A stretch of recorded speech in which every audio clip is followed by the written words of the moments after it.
கடந்த 21/5/2026 அன்று இரவு சுமார் 8:30 மணி அளவில் கோவை மாவட்ட சூலூர் காவல் நிலைய எல்லைக்குட்பட்ட பள்ளப்பாளையம் பாரதிபுரம் அருணகிரிநாதர் வீதியின் வீட்டில் வெளியே விளையாடிக் கொண்டிருந்த 10 வயது சிறுமி மாலை சுமார் 5 மணி அளவில் காணாமல் போனதாக காவல் அவசர உதவி எண் 100 மூலம் தகவல் கிடைக்கப்பெற்றது.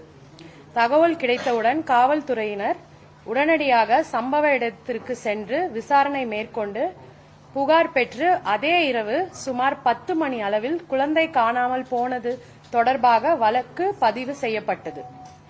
இதனைத் தொடர்ந்து கருமத்தம்பட்டி உட்கோட்ட துணை காவல் கண்காணிப்பாளர் மேற்பார்வையில் 5 தனிப்படைகள் அமைக்கப்பட்டு காணாமல் போன சிறுமியை தேடும் பணி தீவிரப்படுத்தப்பட்டது.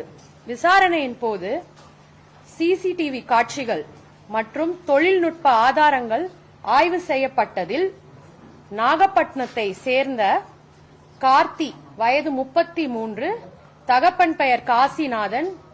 இவர் சிறுமியின் குடும்பத்திற்கு பழக்கமான அண்டை வீட்டில் வசிப்பவர். இவர் சிறுமியை அழைத்து சென்றதை உறுதி செய்யப்பட்டது.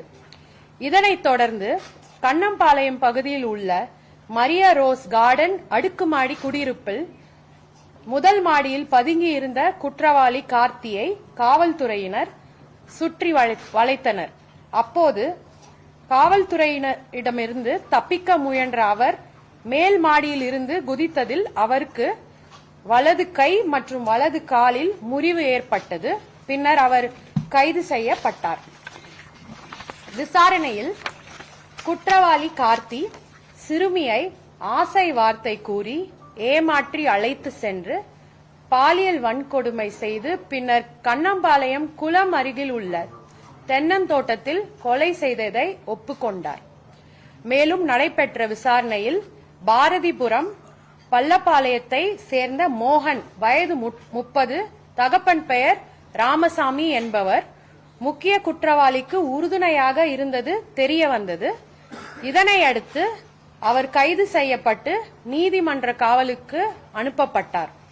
கைது செய்யப்பட்ட கார்த்தி தற்போது கோவை அரசு மருத்துவக் கல்லூரி மருத்துவமனையில் சிகிச்சை பெற்று வருகிறார்.